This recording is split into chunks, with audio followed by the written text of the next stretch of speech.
but I use Cold Card. I'm gonna continue to use Cold Card. And I have a Passport too and a Jade now, and I'll probably put some sats on there. It's never a bad idea. You should never have all your eggs in one basket. You should have all your wealth in Bitcoin, but you should never have your Bitcoin all in one spot. So it's like,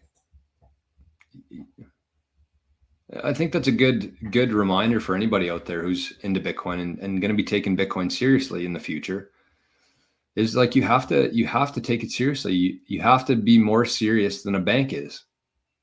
And I've said this 3 times this week, but it's worth repeating again today. You compare a bank and you are the bank now. You are your own bank in Bitcoin.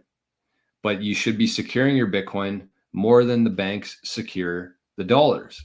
And the reason for that is because banks have insurance. If they lose some money, they have insurance. They can always recoup that for you. You can't do that in Bitcoin yet. There probably will be insurance. I'm surprised there's not yet, but you can't do that yet with Bitcoin.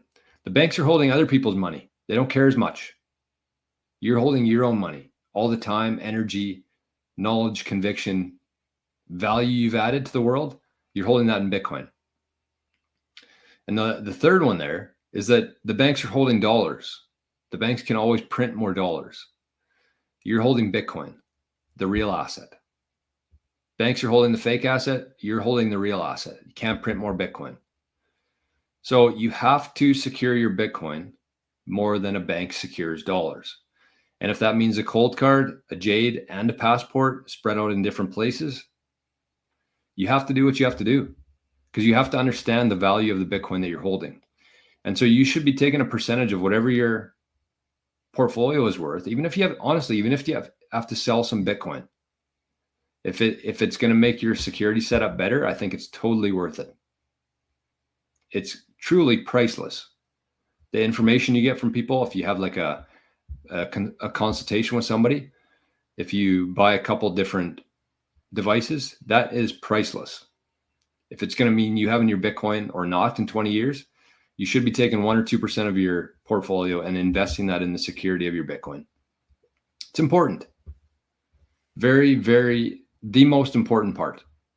Buying Bitcoin is the easy part. Making sure you have it in 50 years, that's the hard part. And so if any of that, like, you know, if your stomach turned a little bit or your palms started sweating a little bit when I was talking about that, thinking about your own setup, I want you to join Living in the Future. And there's 2 reasons for that.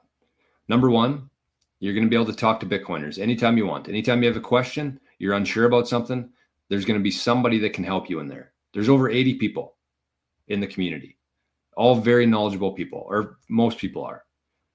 There's varying levels of knowledge there in different areas, but whatever you're looking for, somebody's going to be able to help you with that.